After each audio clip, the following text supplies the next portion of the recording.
Mesdames, Messieurs, bonsoir. Bienvenue dans l'entretien de la semaine. Notre invité reçoit ce soir le ministre des Affaires maghrébines de l'Union africaine et de la Ligue des États arabes, Abdelkader Messahel. L'Algérie, pays stable, entouré d'une ceinture de feu, les conflits et défis sécuritaires à nos frontières, une menace permanente sur notre pays. Quels sont nos moyens pour y faire face et quelle est l'ampleur de cette menace avec une bande sahélo-saharienne difficilement gérable? L'approche algérienne en matière de lutte antiterroriste fait désormais référence aux Nations Unies. L'Algérie qui défend aussi ses frontières en s'impliquant dans des initiatives de paix dans les pays voisins. Quels sont donc les derniers développements dans ces différents processus en cours? Élément de réponse avec le ministre donc des Affaires maghrébines de l'Union africaine et de la Ligue des États arabes, Abdelkader Messahel. Bonsoir, merci d'avoir accepté notre invitation. Merci madame. Alors, avant d'aborder donc tous ces dossiers internationaux, d'abord une question d'intérêt plus national. Nous amorçons bientôt une nouvelle période électorale avec les élections législatives le 4 mai prochain. Elles seront les premières élections après l'adoption du nouveau texte fondamental du pays. Alors, avons-nous réellement aujourd'hui plus d'outils, plus de moyens pour renforcer la démocratie, notamment à travers la nouvelle constitution du pays, la démocratie que nous mettons d'ailleurs en avant, notamment dans notre stratégie de lutte antiterroriste à l'étranger? Eh bien, en fait, quand on évoque aujourd'hui l'Algérie, on évoque à travers sa stabilité. Quand on évoque à travers sa stabilité, les partenaires, en général, nous posent la question comment se fait-il que l'Algérie, qui a vécu pendant une décennie une situation très grave, qui aurait pu entraîner le pays dans une grave dérive, aujourd'hui, elle est parvenue à s'en sortir. Elle est parvenue à s'en sortir pour des raisons qui sont aujourd'hui, chez l'Algérien, c'est le citoyen algérien palpable, elles font l'objet d'une stratégie qui a été développée par le président de la République depuis son arrivée en 1999. Elle est fondée sur quoi? Elle était fondée sur l'approfondissement de l'état de droit. Donc il fallait consolider l'état de droit. Vous parlez de démocratie, donc c'est l'état de droit. Il fallait que l'Algérie s'en sorte de la situation dans laquelle elle vivait, et donc faire une politique de concorde civile, faire une politique de réconciliation nationale, en même temps mettre de l'ordre dans la maison Algérie, ce qui permet justement au pays de s'engager dans des plans ambitieux de développement qui ont fait que l'Algérie, ces dernières années, s'est transformée dans tous les secteurs. L'Algérie a vécu, ou est en train de vivre de très profonds changements, que ce soit au plan social, que ce soit au plan culturel, économique, politique, sécuritaire. Donc il y a des mutations très profondes qu'a connues l'Algérie. Vous parlez de démocratie, c'est vrai, la démocratie en Algérie, c'est un choix qui a été fait, et c'est un choix stratégique qui a été fait. Aujourd'hui, quand on parle de lutter contre le phénomène du radicalisme, quand on parle de lutter contre le phénomène du terrorisme, l'antidote aujourd'hui est la démocratie. Et l'Algérie s'est beaucoup investie dans justement asseoir, élargir et consolider sa démocratie. Elle l'a fait par étapes. Elle l'a consolidé par l'élargissement, en fait, l'amendement ou les amendements qui ont été introduits à la Constitution nationale en février de l'année précédente. Donc aujourd'hui, la démocratie est une réalité. Et la démocratie, ce n'est pas une coquetterie, ce n'est pas une fantaisie. Pourquoi vous répétez ça souvent? Je le répète parce que très souvent, on nous donne l'impression que c'est des choix qui sont importés de l'extérieur, parce que modèle calqué, à la mode, on calque, on essaye de faire un peu comme les autres. Non, c'est un choix stratégique. Et aujourd'hui, l'Algérie, elle a fait ce choix pour justement consolider son état de droit, pour lutter contre le discours de l'exclusion et de l'exclusif, pour faire en sorte que dans sa diversité, l'Algérie se consolide et l'Algérie avance. Alors quelle est la place aujourd'hui diplomatique dans le concert des nations de l'Algérie? Est-ce qu'elle se fait entendre clairement dans la cour des grands, j'allais dire? Pas la cour des grands, ça dépend des agendas. Aujourd'hui, le monde, parmi les questions, si vous voulez, de l'heure qui sont inscrites à l'ordre du jour des Nations Unies, dans tous les corps internationaux, c'est la lutte antiterroriste. Vous savez comment faire en sorte que ces phénomènes, qui aujourd'hui est un phénomène qui menace la paix et la sécurité mondiale, comment doit se faire la riposte? Et il se trouve que l'Algérie, qui a vécu une période difficile, qui a lutté contre le terrorisme, qui l'a vaincu.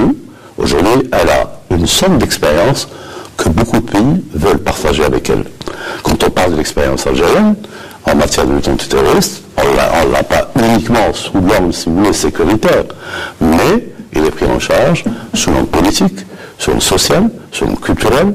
Donc c'est tout un travail que l'Algérie présente, et cette expérience, comme vous l'avez signalé dans votre introduction, est devenue une référence. On a fait une politique de déradicalisation. La radicalisation, c'est des choix qui ont été faits, et qui ont fait de l'Algérie aujourd'hui un pays qui connaît moins de turbulences que d'autres. Oui.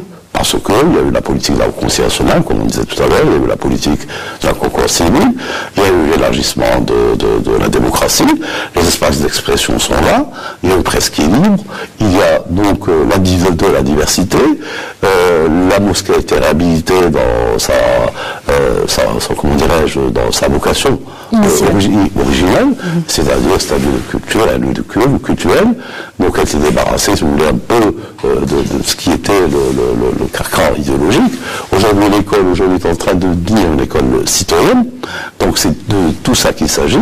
Les imams aujourd'hui ont une formation, c'est des universitaires, pour la plupart d'entre eux, donc ils transmettent de l'islam modéré, l'islam de nos parents, l'islam de nos amis, donc c'est un islam de fraternité, un islam d'amour, un islam de paix, de solidarité.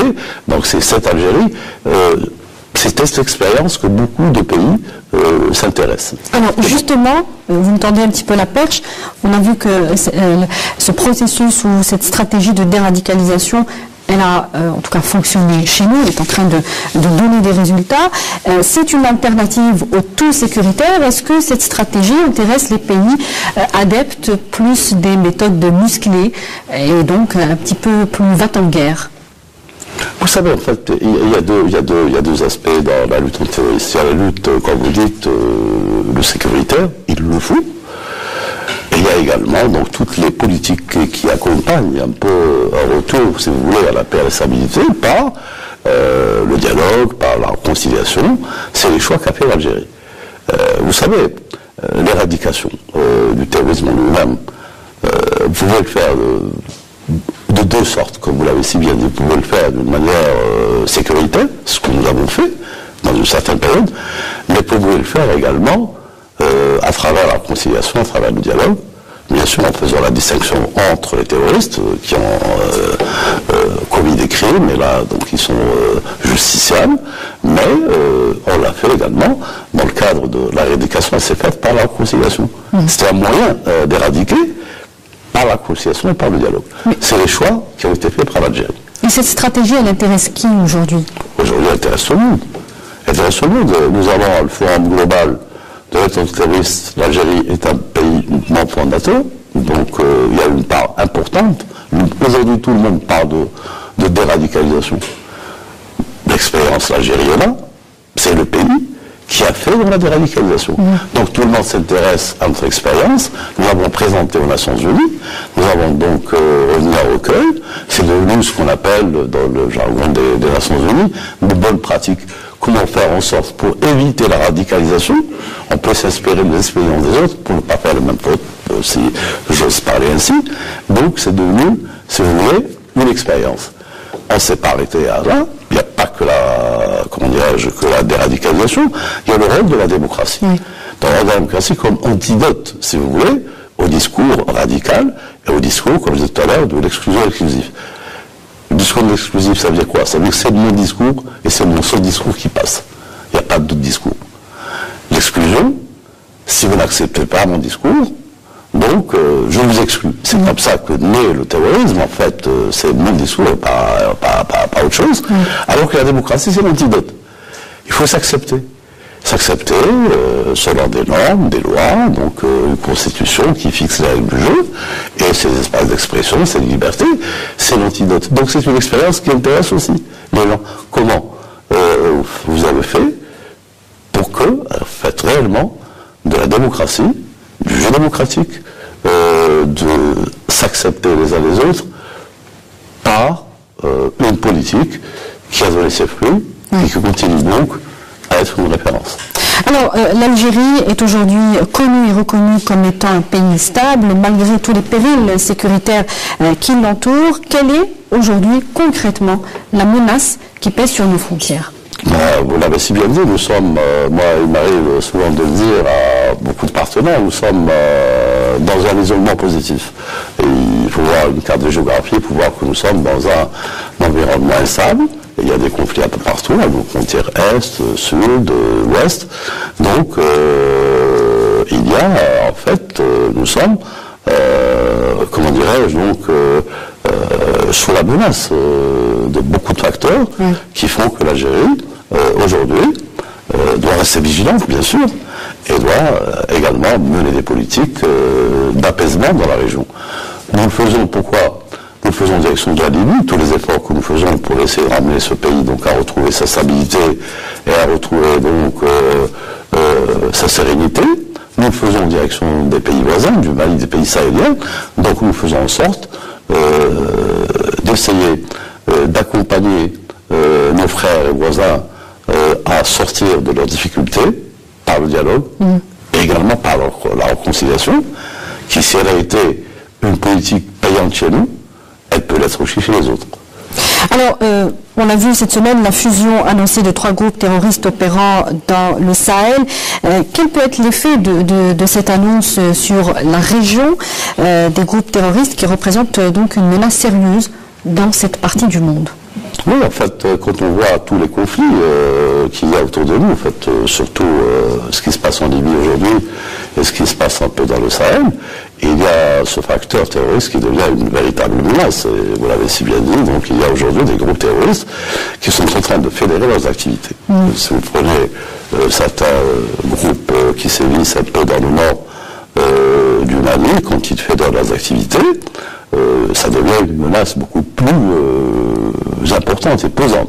Surtout quand on voit ce qui se passe, par exemple, en Mali, avec la présence de la MINUSMA, 10 000 hommes, avec la présence de forces appelées par le Mali pour essayer donc d'accompagner ce pays dans les terroristes, avec ce qu'on appelle le groupe du G5.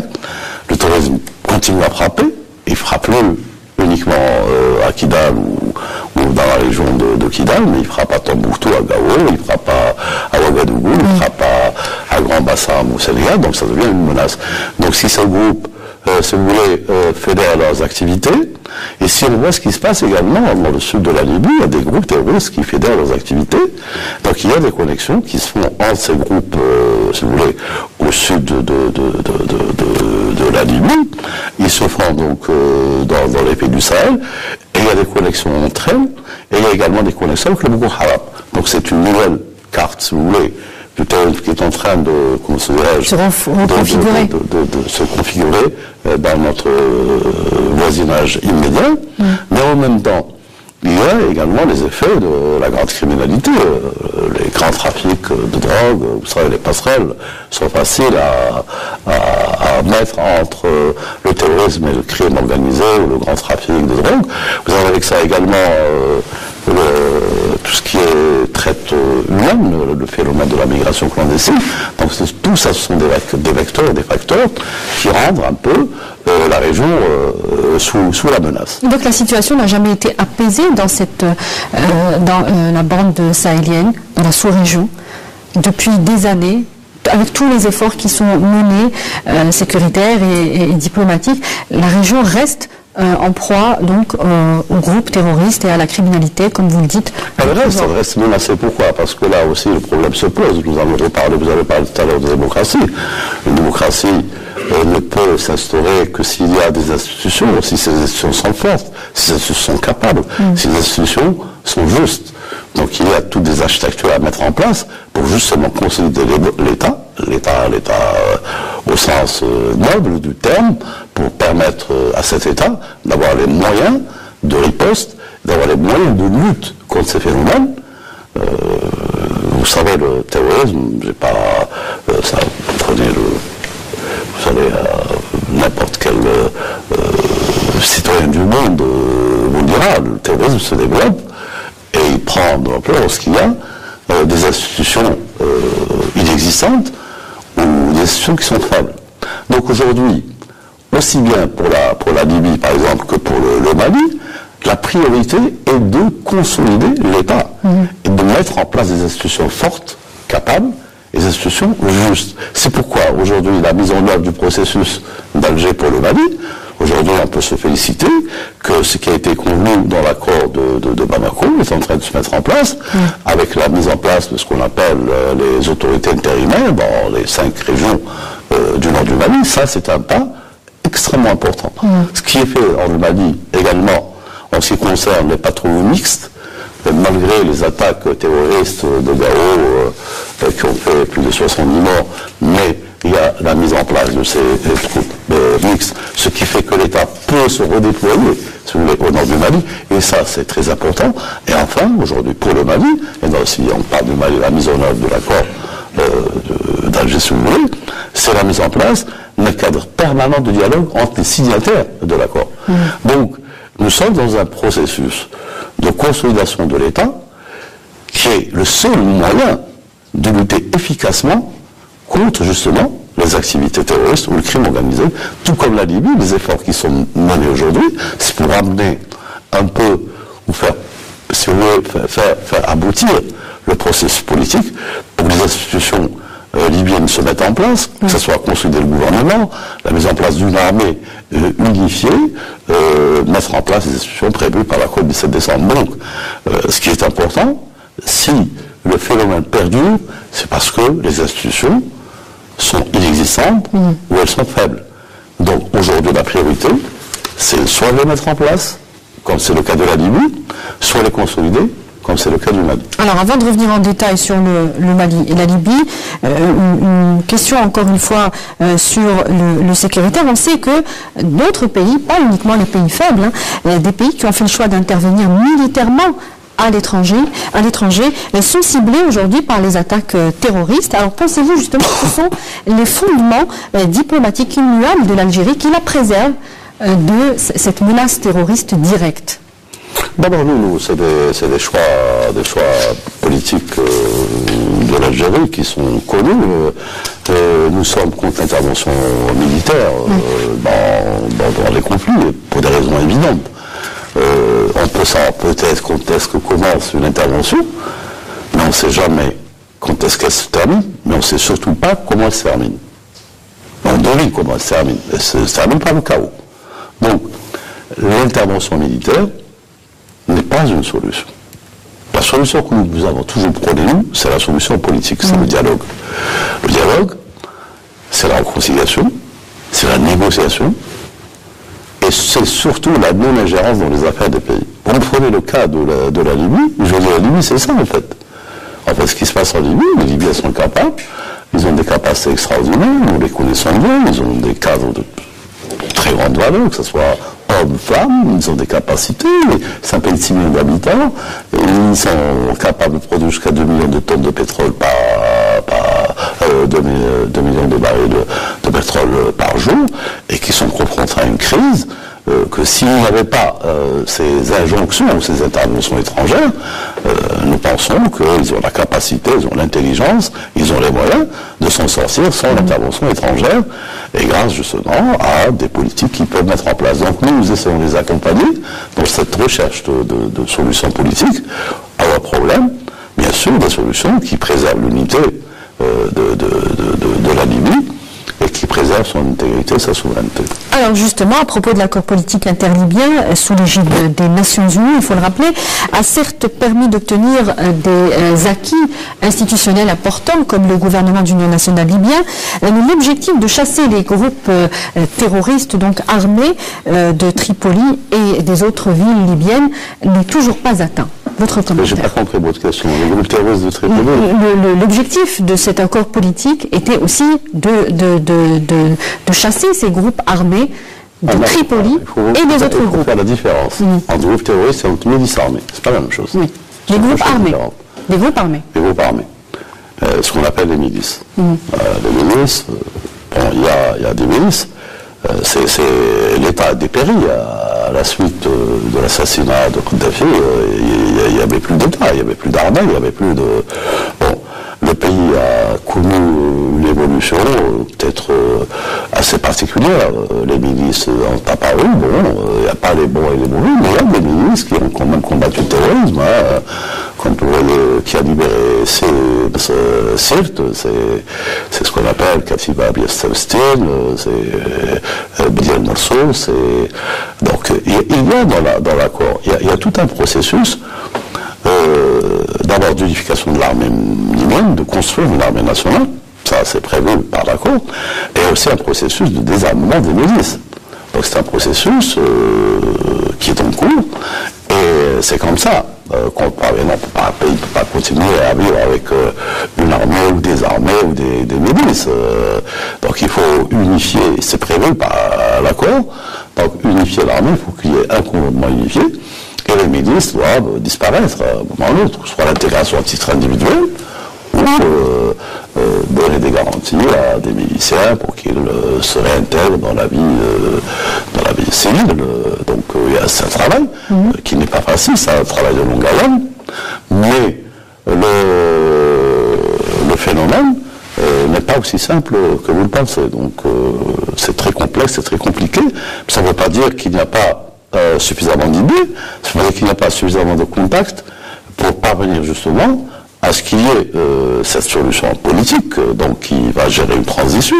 C'est la mise en œuvre un peu de l'accord du 17 décembre qui connaît une difficulté à se mettre en œuvre, et l'accord lui-même prévoit justement des réponses à ce genre de questions que vous soulevez, soit la sortie des milices de la capitale, soit la dissolution, soit l'intégration à titre individuel, on n'intègre pas une milice entièrement dans une armée, mais de construire une armée nationale. Un programme de formation. Comment ? Programme de formation, notamment. Une armée nationale qui sera sous l'autorité du pouvoir civil. Alors, la prochaine rencontre interlibyenne se passera donc à Alger. D'abord, est-ce qu'il y a une date aujourd'hui connue pour cette rencontre? Et puis, est-ce que toutes les parties libyennes seront présentes pour la réunion? Non, il n'y a pas une rencontre des parties libyennes. Il n'y a pas une rencontre des parties libyennes. Il n'y a jamais été question de rencontre des parties libyennes. À Alger, dans l'immédiat, il s'agit, peut-être vous confondez avec la réunion, la 11e session des pays voisins de la Libye, qui est programmée à Alger en avril. C'est pas interlibyenne. C'est les pays voisins de la Libye qui se réuniront à Alger. Donc vous avez, c'est la Tunisie, l'Algérie, le Soudan, le Tchad, le Niger. Alors qu'est-ce qu'on peut attendre aujourd'hui ? La Libye. Vous savez, c'est un mécanisme qui a beaucoup apporté au processus. C'est une idée qui est partie d'Alger, donc c'est nous qui avons imaginé un peu le rôle que peuvent apporter les pays voisins dans l'accompagnement de nos frères libyens dans le processus de sortie de crise. Donc ce mécanisme a été mis en place. L'une des premières, si on revient un peu aux premières réunions des pays voisins de la Libye, donc de ce mécanisme, au départ, il y avait des pays qui demandaient l'intervention militaire, carrément. Il y a en 2014, 2013, 2014, beaucoup de pays, même parmi les pays voisins, demandaient l'intervention militaire. Grâce justement à ce mécanisme des pays voisins, on est arrivé à un consensus qu'il n'y a pas d'alternative à la solution politique. Donc c'est déjà un pas extrêmement important de franchir grâce justement à ce mécanisme de pays voisins. C'est ici à Alger, c'était le 1er décembre 2016, 2015 ou 2016 je crois, où on avait réuni pour la première fois les pays voisins autour de quelques idées autour de l'élargissement d'un gouvernement. Il faut qu'il y ait un gouvernement de large union nationale. Et donc ça a été à Alger que ça a été décidé à travers ce mécanisme des pays voisins. Et puis à l'époque, il y avait un grand débat autour de la capitale de la Libye, où les gens disaient que Tripoli c'était l'insécurité, etc. Il fallait trouver un endroit. C'était à Alger qu'on avait dit que Tripoli doit être la capitale de la Libye. Nous sommes partis d'Alger sur Rome. De Rome, nous sommes partis à Vienne, et c'est à partir de là qu'on a eu la fameuse résolution 2259 du Conseil de sécurité, qui conforte tous ces fondamentaux qui font de la solution politique en Libye. Donc les pays voisins jouent un rôle important dans l'accompagnement des Libyens essentiel de la crise. Alors on revient encore une fois au principe de non-ingérence de l'Algérie. Est-ce que c'est lui encore qui assure une crédibilité dans les différentes rencontres de négociation interlibyennes ou avec les pays voisins? Est-ce que c'est encore une fois parce que il y a aujourd'hui des parties libyennes qui s'insurgent contre le caractère intrusif de certaines initiatives de paix pour la Libye? Vous savez, nous sommes, nous, à équidistance. Nous sommes une particularité. Parmi ce qui donne à l'Algérie de la crédibilité, aux yeux non seulement de l'opinion libyenne, mais aux yeux de nos partenaires. Nous n'avons pas de problème. Ni avec ceux de Belgrade, ni avec ceux de Toulouse, ni du sud, ni de l'est, ni de l'ouest, nous sommes à équidistance. D'accord? Et ça, c'est reconnu à l'Algérie. Les Libyens eux-mêmes le disent. Deuxièmement, nous n'avons pas d'enjeu, nous n'avons pas d'intérêt. Nous n'avons pas une seule société ou une compagnie algérienne en Libye. Nous n'avons pas de travailleurs algériens en Libye. Même la communauté algérienne, elle se limite à moins de 1000 Algériens en Libye. Donc ce qui nous intéresse, c'est beaucoup plus la stabilité de ce pays. Et quand on parle de stabilité, on parle de sécurité. Quand on parle de sécurité, on parle de sécurité de notre propre pays. Oui. Donc ce qui rend crédible un peu, si vous voulez, la position de l'Algérie, c'est cette équidistance et cette non-intervention dans les affaires des Libyens. On ne s'est jamais ingéré dans les affaires des autres. On ne sait jamais que les autres s'ingèrent dans nos affaires. Ça, c'est une caractéristique de l'Algérie et de l'Algérien. C'est un principe immuable. Alors, une tournée libyenne pour bientôt, M. Abdelkader Ben Sahel. Est-ce qu'on connaît la date? Est-ce qu'il y a une date de prévue? Et l'objectif, évidemment, de cette tournée. Ce qui est sûr, c'est qu'on a reçu beaucoup de monde. Et nous devons rendre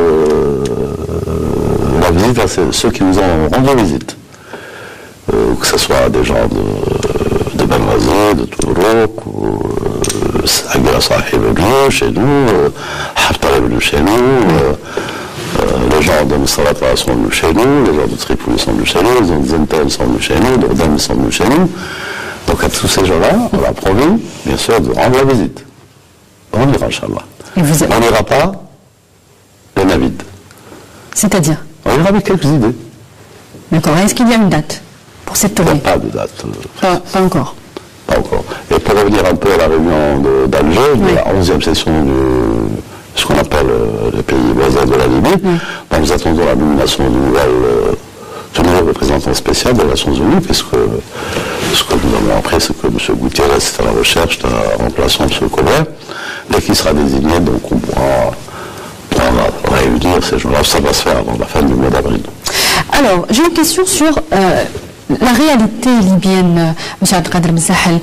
On sait très peu ce qui se passe dans les rues libyennes aujourd'hui. Vous vous y êtes rendu à plusieurs reprises et vous allez vous y rendre encore. Peut-être que l'image qui est dépeinte dans la presse internationale n'est pas la réalité. On parlait de groupes armés, de groupes terroristes. Qu'est-ce qui se passe? Comment vivent les Libyens?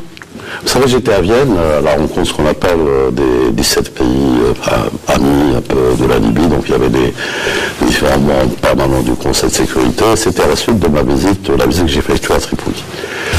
Et avant cela, on avait discuté, quand je vous ai dit à Rome, qu'est-ce qu'il faut choisir, capitale, provisoire, à Damas, je ne sais où. Nous, on avait dit c'était Tripoli. J'avais posé la question. Pourquoi le gouvernement, donc, le conseil présidentiel ne s'installe pas à Tripoli? Dites-moi. Et il m'a dit pour des raisons sécuritaires. Je lui ai dit, écoutez, si c'est pour des raisons sécuritaires, nous, on a vécu le terrorisme. Le gouvernement, je n'a jamais quitté Alger. On a vécu les bombes, on a vécu les assassinats. On a sécurisé un peu le gouvernement dans des endroits précis, le Parlement, c'est normal, ça se fait un peu partout. J'avais dit, Bagdad est toujours la capitale de l'Irak, Damas c'est toujours la capitale de la Syrie, Kaboul est toujours la capitale de l'Afghanistan, Mogadiscio est toujours la capitale de la Somalie, la liste est longue, pourquoi pas Tripoli? Et Tripoli, je me suis rendu à Tripoli, les gens vivent de la manière la plus normale. On est arrivé, on est descendu dans la base de Metika, parce que l'aéroport de Tripoli est fermé. On s'est rendu à ce qu'on appelle la base de Mousta, qui est le siège du conseil présidentiel. On a rencontré les membres du conseil présidentiel. Je leur ai demandé d'aller visiter l'ambassade d'Algérie. Donc je l'ai ouverte, on a visité l'ambassade. Bon, on est dans un état peut-être qui mérite d'être un peu tapé. J'ai demandé d'aller à la place, ce qu'on appelle Meydan Gezer. Je suis allé à Meydan Gezer, j'ai rencontré la population, les villes. Je connais un peu Tripoli, c'était le moment d'aller déjeuner, je leur ai dit, il faut qu'on aille faire... Non, avant ça, je suis allé, j'ai rencontré les élus de la ville de Tripoli, non seulement les villes de Tripoli, et de certaines mairies des environs. On a eu une longue discussion dans un bâtiment qui est historique, qui a vu la naissance de l'État libyen, puisque c'est là-bas qu'a été proclamée l'indépendance de la Libye en 1951.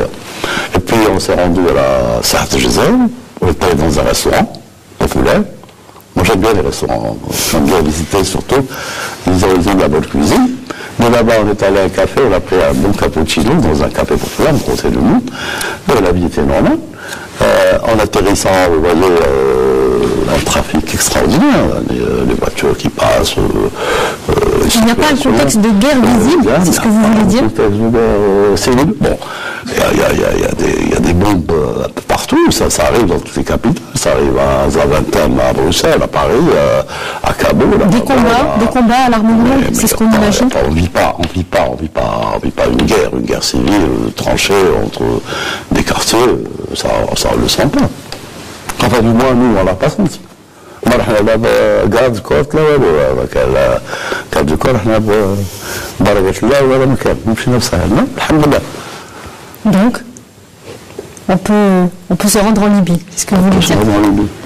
Alors, on va passer au Mali, puisqu'il y a bientôt cette conférence d'entente nationale prévue à partir du 27 mars en cours et qui durera, semble-t-il, plus d'une semaine à l'appel de l'opposition malienne notamment. Qu'est-ce qu'on peut attendre aujourd'hui de cette rencontre avec cette déclaration du chef des opérations de maintien de la paix de l'ONU au Mali, Hervé Latsou, qui parle d'une situation encore sécuritaire difficile? Vous savez, c'est une rencontre qui était prévue par les accords. Enfin, c'est ce qu'on appelle une conférence, la conciliation nationale. Bon, le timing, c'est le choix des Maliens eux-mêmes. On ne dit pas si elle est opportune ou pas opportune, si ça c'est aux Maliens de juger. Qu'est-ce qu'il faut en espérer? Mais ce qu'il faut en espérer, une chose, c'est que cette conférence soit réellement une conférence. D'ailleurs, c'est l'intention des autorités maliennes. On était à Bamako le 10 février avec le ministre Amara et moi-même, on a été reçus par le président. Les intentions du gouvernement sont de bonnes intentions. Il veut rester dans cette logique de conciliation nationale. Donc le climat il est favorable? Bon, le climat est favorable. Vous savez, bon, si à chaque fois on trouve le prétexte que le climat n'est pas favorable, on ne fera rien. Il faut toujours essayer de faire. Il faut toujours commencer un dialogue. Le dialogue, il ne faut jamais l'arrêter. Et surtout quand on est dans un processus de réconciliation nationale qui doit ramener la paix et la préservabilité d'un pays, il faut toujours tenter Il faut y croire. Il faut y croire. Alors, pour le Sahara occidental, le troisième médiateur onusien pour le conflit du Sahara occidental vient de jeter l'éponge, Christopher Ross. Cela intervient à peu près un mois avant le renouvellement du mandat de la MINURSO, qui n'a toujours pas été entièrement rétabli dans ses prérogatives. Qu'est-ce qui peut aujourd'hui débloquer la situation, Abdelkader Messahan? Le secrétaire général, d'abord il y a le rapport de l'envoyé spécial qui doit être revenu, donc je crois, au 31 mars au Conseil de sécurité, donc il doit faire rapport de la situation au Conseil de sécurité. Le Conseil de sécurité doit renouveler la mission par le mandat de la MINURSO. Il se trouve qu'aujourd'hui, vous devez parmi les priorités majeures, c'est pour le secrétaire général, à mon sens, il a au moins 3 priorités. Celle de nommer un nouveau représentant spécial, si c'est le cas, si c'est sa décision, elle lui revient. La deuxième, c'est de faire en sorte de rétablir la MINURSO dans sa pleine mission. Oui. Donc on se souvient de ce qui s'est passé il y a quelques temps, puisqu'elle a été réduite à même pas une dizaine, douzaine, une quinzaine de personnes. Oui. Donc il faut que la composante civile administrative revienne. Et la troisième mission, c'est de faire redémarrer le processus de négociation entre les deux parties, entre le Maroc et le Polisario, dans le cadre de la mise en œuvre des résolutions des Nations Unies, qui sont donc l'autodétermination du globe South-Denbat. Donc il y a au moins, disons, dans le prochain avenir, il y a au moins 3 choses à faire. C'est celle éventuellement de nouvelles nouveaux représentants, permettre à la MINUSCO de retrouver sa pleine composition pour jouer son rôle dans le territoire. Et troisièmement, donc, relancer le processus de négociation. On a toujours promu le règlement des conflits africains par les Africains eux-mêmes, avec le retour, la réadmission du Maroc au sein de l'Union africaine. Est-ce qu'on peut imaginer une médiation au sein de l'Union africaine entre le Maroc et la RAST? Le Maroc est revenu, enfin, comment dirais-je, il a demandé son admission à l'Union africaine. Il est devenu le 55e membre, puisque la RAST fait partie des pays fondateurs, donc il est le 55e membre de l'Union africaine. Il a adhéré à l'axe constitutif de l'Union africaine très clair. Surtout en ce qui concerne le respect des frontières et aux indépendances. Oui. Je pense que c'est l'article 4 de l'acte constitutif. L'acte constitutif est clair en le droit des peuples à disposer d'eux-mêmes, dans son préambule. L'acte constitutif est clair, les États sont égaux en droit et en devoir. Donc les 55 États membres de l'Union africaine sont égaux en droit et en devoir. Et l'acte constitutif prévoit le règlement pacifique des différentes les pays membres de l'Union. Donc est-ce que, par exemple, l'Union africaine pourrait avancer une initiative de médiation? Poser la question à l'Union africaine. Très bien.